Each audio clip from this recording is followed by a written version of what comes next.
चीन से सीमा विवाद पर सदन में बोले विदेश मंत्री जयशंकर, सेना को दिया शांति बहाली का श्रेय। बोले पहली प्राथमिकता डिसएंगेजमेंट, कूटनीतिक पहल से सुधरे हालात। संसद में समाजवादी पार्टी ने उठाया संभल हिंसा का मुद्दा। लोकसभा में अखिलेश बोले बेकसूरों पर पुलिस ने बरसाई गोलियां, बिना दूसरे पक्ष को सुने हुए मस्जिद में करवाया गया सर्वे। अडानी मुद्दे पर संसद के बाहर विपक्ष का प्रोटेस्ट, हाथों में बैनर लेकर के जमकर नारेबाजी की। प्रदर्शन में राहुल गांधी और प्रियंका वाड्रा हुए शामिल। महाराष्ट्र के कार्यवाहक सीएम एकनाथ शिंदे को अस्पताल से मिली छुट्टी, मुंबई के लिए हुए रवाना। ठाणे के जुपिटर अस्पताल में चेकअप के लिए आए थे एकनाथ शिंदे। आज होनी है महायुति की बैठक। महाराष्ट्र में सीएम के नाम पर सस्पेंस अब भी बरकरार, कल तय हो जाएगा सीएम का नाम। आज मुंबई पहुंचेंगे पर्यवेक्षक विजय रूपाणी और सीतारमण, कल बीजेपी विधायक दल की बैठक।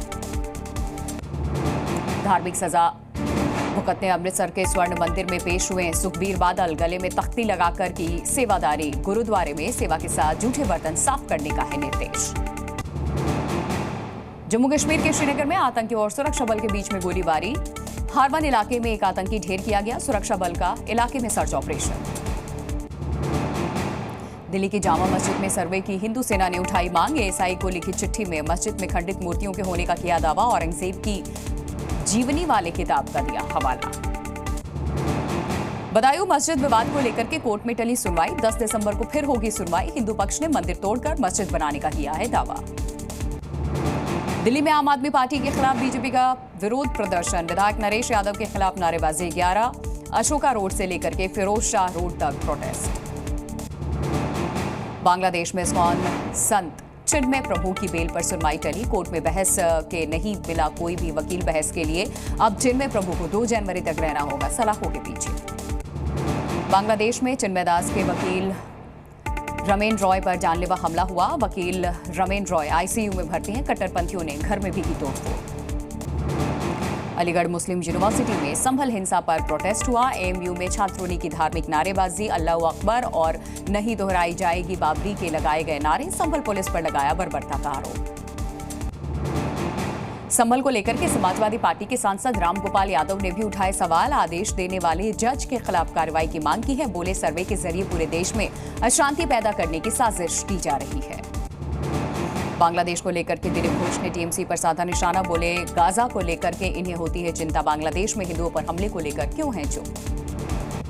संसद नहीं चलने पर शहजाद पूनेवाला ने विपक्ष को घेरा। बोले परिवार हित को लेकर के सदन को चलने नहीं देना गलत है। संवैधानिक संस्थाओं का अपमान करना उनकी पहचान है। वाराणसी में यूपी कॉलेज में वक्फ बोर्ड नोटिस के विरोध में प्रदर्शन हुआ। पुलिस के रोकने के बाद भी छात्रों ने किया हनुमान चालीसा का पाठ। लोगों में कॉलेज की जमीन को वक्फ बोर्ड की जमीन बताए जाने के खिलाफ गुस्सा। इटावा में अवैध तरीके से बन रही थी दवाई। ड्रग्स विभाग ने छापेमारी की। जांच के लिए कई दवाइयों के सैंपल लैब भेजे गए। यूपी के फतेहपुर में भूमाफियाओं के खिलाफ बुलडोजर कार्रवाई। कई एकड़ सरकारी जमीन से अवैध कब्जा हटाया गया। 8 दुकानों पर भी चला बुलडोजर। राजस्थान के झुंझुनू में बेकाबू होकर के दुकान में घुसी तेज रफ्तार कार। बाल बाल बचा दुकानदार। नशे में धूत होकर के गाड़ी चला रहा था कार ड्राइवर। एमपी के छिंदवाड़ा में बेकाबू होकर के पलटी यात्रियों से भरी बस। हादसे में 21 यात्री घायल हुए। इलाज जारी। अयोध्या से दर्शन करके लौट रहे थे ये यात्री। दिल्ली के अलीपुर में गत्ते से भरे ट्रक में लगी भीषण आग। ड्राइवर ने कूद करके अपनी जान बचाई। कड़ी मशक्कत के बाद आग पर काबू पाया गया। यूपी के हमीरपुर में चलती कार में अचानक आग लग गई। कार से कूद करके कार सवार ने जान बचाई। स्थानीय लोगों ने आग पर काबू पाया। शॉर्ट सर्किट की वजह से आग लगने की आशंका बताई जा रही है। यूपी के बिजनौर में एक महिला ने लेखपाल पर लगाया रिश्वत लेने का आरोप। पूरी रिश्वत न मिलने पर लेखपाल ने दीवार गिरा दी। हंगामे का वीडियो सामने आया। पुलिस मामले की जांच में जुटी।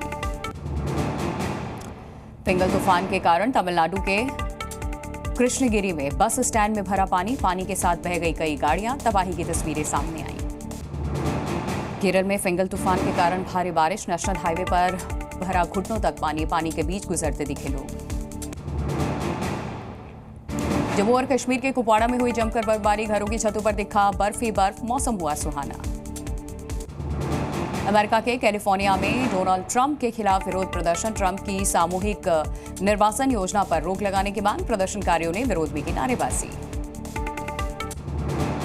जॉर्जिया में विरोध प्रदर्शन हिंसक हुआ। सुरक्षा कर्मियों के साथ भिड़े प्रदर्शनकारी। सुरक्षा कर्मियों ने दागे आंसू गैस के गोले। 200 से ज्यादा लोगों को हिरासत में लिया गया।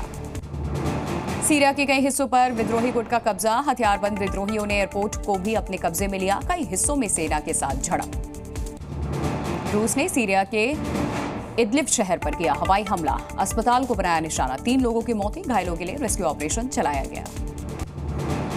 यूक्रेन पर रूस का हमला जारी है, रूसी सेना ने यूक्रेनी सैनिकों के हथियार वाहन और बंकरों को निशाना बनाया। यूक्रेन के काखोवा में रूसी सेना का हमला, रूसी सैनिक ने AFU के तोप खाने को किया बर्बाद, हमले का वीडियो सामने आया। रूसी सेना की एक टुकड़ी ने यूक्रेनी सैनिकों के एंटी टैंक क्रू को किया खत्म, हमले की तस्वीरें सामने आई। यूक्रेनी सैनिकों के लिए हथियार और खाद्य सामग्री ले जाने वाले वाहन को रूसी सेना ने मिसाइल हमले से तबाह कर दिया, मिसाइल हमले का वीडियो सामने आया।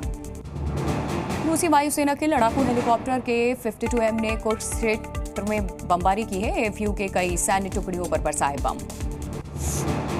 ब्रिटेन के प्रधानमंत्री ने किया यूक्रेन का समर्थन, युद्ध खत्म करने की अपील की, रूस को भी दी चेतावनी, कहा यूक्रेन को मदद करना जारी रखें। इजरायल ने हिजबुल्लाह के ठिकानों पर किया हवाई हमला, हिजबुल्लाह और इजरायल ने एक दूसरे पर लगाया सीजफायर उल्लंघन का आरोप, हिजबुल्लाह पर पहले रॉकेट अटैक के आरोप। गाजा में वापस लौट रहे विस्थापित, कचरे के बीच में टेंट डालकर रहने को मजबूर हैं लोग, हमास के ठिकानों पर अब भी इजरायली हमले जारी। गुयाना में खेल के दौरान मची भगदड़, स्टेडियम में घुसे दर्शक, भगदड़ में 55 से ज्यादा लोगों की मौत, रेफरी के फैसले से स्टेडियम में घुसे लोग। अमेरिका के ग्रेट लेग्स इलाके में हुई भारी बर्फबारी, 5 फीट से ज्यादा बर्फबारी होने से बड़ी परेशानी, चारों ओर दिखा बर्फ का कब्जा। अमेरिका के न्यूयॉर्क में भी जमकर हुई बर्फबारी, बर्फ हटाने के लिए सामने आए स्थानीय लोग, 2 फीट से ज्यादा बर्फबारी के बाद सफाई के लिए निकाली गई रैलियां। अमेरिका के पेंसिल्वेनिया में भी भारी बर्फबारी, एरी इलाके से सामने आई तस्वीरें, बर्फ से ढका दिखा पूरा इलाका, बर्फ के नीचे दबी कई गाड़ियां। गौतम गंभीर भारतीय टीम से जुड़ने के लिए ऑस्ट्रेलिया लौटे, फैमिली फंक्शन में हिस्सा लेने भारत गए थे गंभीर, 6 दिसंबर से दूसरा टेस्ट। ऑस्ट्रेलियाई ऑलराउंडर मिचेल मार्श दूसरे टेस्ट के लिए फिट हैं, इंटरव्यू में कहा शरीर बिल्कुल ठीक है, पर्थ टेस्ट में चोटिल हुए थे मिचेल मार्श।